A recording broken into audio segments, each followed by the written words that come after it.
సంవత్సరానికి చేసి నేను మనం ఒకసారి అడుగుతున్నా, స్వాతంత్రం వచ్చిన నుంచి ఇప్పటి వరకు బీసీల కులగణనకు సంబంధించిన సర్వే జరగలే. ఇప్పుడు జరిగినటువంటి అంటే మనం ఒక రోడ్ మ్యాప్ ఒక ఫార్మేషన్ చేసుకున్నాం.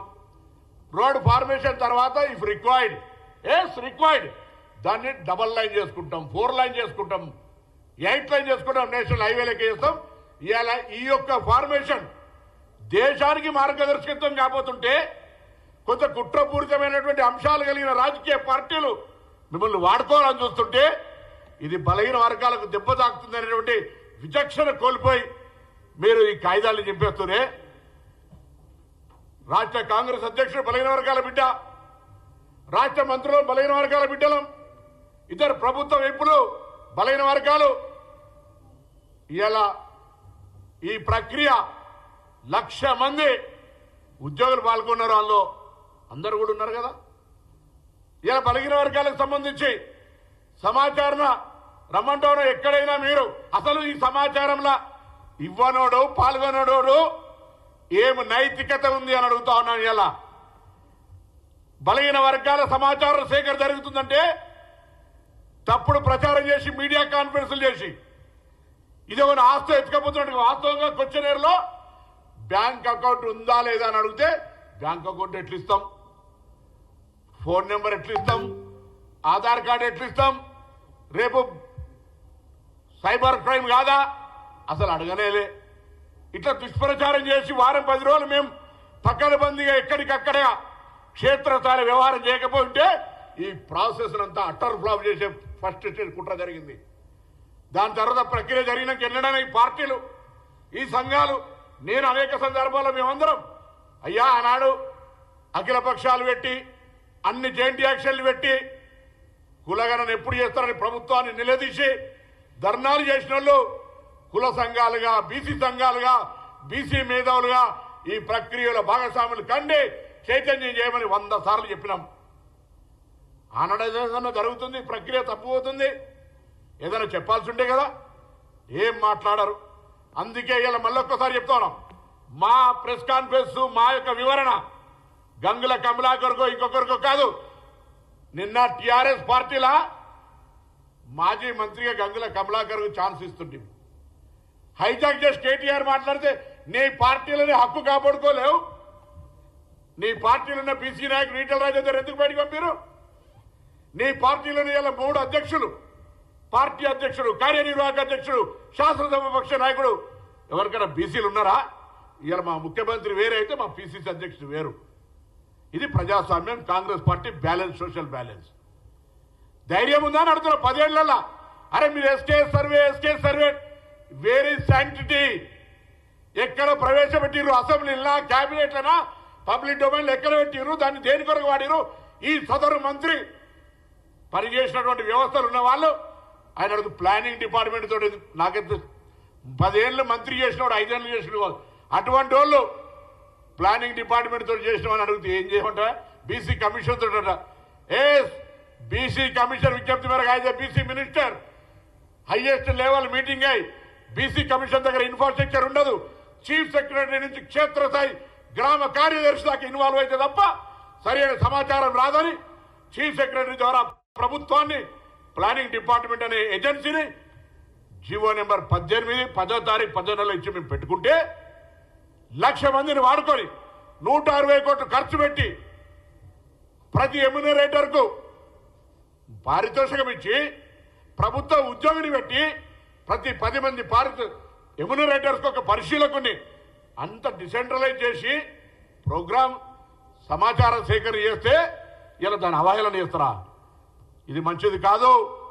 రాజకీయ పార్టీలో ఒకవేళ రాజకీయ పబ్బం గడుపుకోవడం చేస్తే భవిష్యత్తులో బీసీల గురించి మాట్లాడే హక్కు లేదు. కానీ నేను నా అన్నదమ్ములైన నా అక్క చెల్లెలైన తెలంగాణ బీసీ నాయకులకు, తెలంగాణ బీసీ మేధావులకు పార్టీ పక్షాన, ప్రభుత్వం పక్షాన మీరు ఏ డౌట్ ఉంటే ఆ డౌట్ మమ్మల్ని అడగాలి. బిఫోర్ గోయింగ్ ఎడ్యుకేషన్ సామధాన భేద దండ ఉంటే దేనికైనా కనీసం ఈ బిడ్డలు ఇక్కడ ఉన్నారు, ఏమైనా తప్పు జరిగిందా అని సంప్రదించకుండా రోడ్డు ఎక్కి కాయిదాలు చెప్తారా? ఇది ఎక్కడ న్యాయం? ఆహ్వానిస్తాను పార్టీ పక్షాన, ప్రభుత్వ పక్షాన మీకేమైనా అనుమానం ఉంటే ఈ ప్రక్రియ రాజకీయ పార్టీని విమర్శించేది కాదని ఇంకేదైనా ఉంటే మేము దాన్ని స్వీకరించడానికి సిద్ధంగా ఉన్న బాధ్యత వహిస్తాం, తలకాయ వస్తాం. మేము ముందట వట్టిగానే బట్టగాల్చి బీసీలో సమాజం చాలా ఆవేదనతో మాట్లాడుతున్నాం. 1986 నిన్న కూడా చెప్పిన సభలో మురళీధర్రావు కమిషన్ వచ్చినాడు నవ సంఘర్షణ సమితి సమసంగ్రామ పరిషత్తులో ఉద్యమించిన బిడ్డలం. ఇలా బీసీల హక్కుల కోసం కొట్లాడుతూ ఉన్నాం. అటువంటి బీసీల హక్కుకు సంబంధించి శాసనసభ తీర్మానాన్ని ప్రవేశపెట్టి ఇలా శాసనసభలో నిర్ణయం నుంచి నివేదిక దాకా వచ్చే మధ్యలో మాట్లాడని వాళ్ళు అనేక సందర్భాలు విజ్ఞప్తి చేసినాం. మీరు కూడా మమ్మల్ని అనేక సందర్భాల్లో కలుసుకున్నాం. వాళ్ళందరూ రాజకీయ పార్టీలు మిమ్మల్ని రెచ్చగొట్టచ్చు, లేకపోతే మీకు తప్పుడు సమాచారం ఇస్తున్నారు. 2011 జనాభా లెక్కల తర్వాత ఏ లెక్క లేదు. 2011 జనాభా లెక్కల్లో బీసీలకు సంబంధించిన లెక్క లేదు. ఇవాళ ఆనాడు ఎస్కేఎస్ లో చూపెడుతున్న సర్వే పర్సెంటేజ్ చూపెడితే 114% అవుతుంది. 100కు 114 ఎట్లా వస్తారు? కాబట్టి దయచేసి వాస్తవాలను గమనించి నా ఉద్యమకారులు, మేధావులు, బీసీల కొరకు హక్కుల కోసం పోరాడే వాళ్ళందరం కలుద్దాం. భవిష్యత్తులో బీసీలకు ఈ యొక్క సర్వే ప్రకారం ఇలా 56% ఉంది. ఇంకా మీరు ఎక్కువ ఉన్నది అంటున్నారు. ముందు 56% ముందు అసలు లేవంటే అక్కడ దాకా అరే ముందు ప్రారంభం చేద్దాందా? ఈ ప్రక్రియ ఈ యొక్క సర్వే ప్రకారంగా వచ్చినటువంటి సమాచారం కొరకు ఒక పబ్లిక్ డొమైన్ ద్వారా పబ్లిక్ ఒపీనియన్ క్రియేట్ చేసుకొని వాళ్ళకి ఏమేమి స్కీమ్స్ పెట్టాలో గవర్నమెంట్కి ఒక దిశ ఇవ్వండి, ఒక మార్గదర్శకత ఇవ్వండి, రిజర్వేషన్లు అడగండి. బరాబర్ కామారెడ్డి డిక్లరేషన్ దాని ప్రకారంగా మేము ప్రభుత్వం ప్రకారంగానే చట్టబద్ధంగానే ఇవ్వాలని ఆలోచన. మాకు ఎక్కడ కూడా తప్పించుకొని పోయే ఆలోచన లేదు. మాకు ఇంకా ఈజీ డెఫినెట్లీ ఆయా రాజకీయ పార్టీల అభిప్రాయం కూడా రండి, తీర్మానం చేస్తాం, చట్టం చేస్తాం, ఢిల్లీకి పోదాం. ఎప్పుడైతే క్యాబ్ 50%కు పైన 10% ఈబీసీ ఇచ్చిరో ఇవాళ జనాభా లెక్కలు చేసిన రాష్ట్రంగా, కుల సర్వే చేసిన రాష్ట్రంగా వాస్తవాలను కేంద్రంకి ఇస్తాం. మాకెందుకు డిబేట్ గారో మీ గొంతు మా గొంతు కలపండి, అడుగుతాం రండి. బైకట్ చేసిపోతారట. సర్వేలో పార్టిసిపేట్ చేయను నీకు బైకట్ చేసే ముఖం ఎక్కడదని అడుగుతా ఉన్నా. బీసీల గురించి మాట్లాడే హక్కు ఎక్కడదని అడుగుతా ఉన్నాం.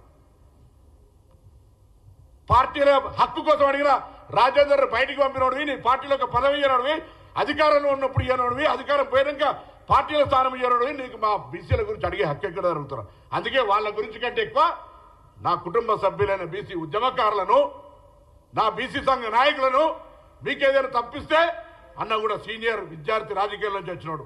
మేము విద్యార్థి రాజకీయాల నుంచి వచ్చినాం. అక్క మేమందరం కూడా కష్టాల్లో ఉండి ఉదాహరణగా ఒక్కొక్క సమస్య వస్తే బీసీ నాయకులందరూ కలిసి రావాల్సిన అవసరం ఉందిగా. అందుకే ఇలా వాళ్ళందరినీ కోరుతా ఉన్నా, దయచేసి బలహీన వర్గాల ఆకాంక్షలకు దెబ్బ తాకకుండా, బలహీన వర్గాల ఆకాంక్షల్ని ప్రభుత్వాలు తప్పనిసరి ఏ పార్టీ ఉన్నా చేసే విధంగా మన వ్యవహారం ఉండాలి. అందుకు మాకు మార్గదర్శకత్వం చేయండి. అధికారంలో ఉన్న మీ అందరి ఆశీర్వచనంతో బరాబర్గా మేము మీకు సోదరులుగా మీ ఆలోచనను అమలు చేసే దిశగా తీసుకొస్తాం. ప్రతి ప్రక్రియలో సామధాన భేద దండ అన్నట్టుగా ఇక్కడ ఏదైనా తేడా ఉంటే మా దృష్టికి తేండి. సరిపోకపోతే మీరు అప్పుడు ఉద్యమించండి. ఉద్యమం ప్రజాస్వామిక హక్కు. కానీ ఏం లేకుండా అడిగిన కాగితాలు చింపేస్తే ఇది ట్రాప్లో పడ్డట్టు ఫీల్ అవుతా ఉన్నాం. మరొక్కసారి విజ్ఞప్తి చేస్తా ఉన్నా, అన్నలారా దయచేసి బలహీన వర్గాల ఆకాంక్షకు దెబ్బ తాకకుండా వ్యవహారం చేయమని హృదయపూర్వకంగా కోరుతా ఉన్నా. సరే అక్క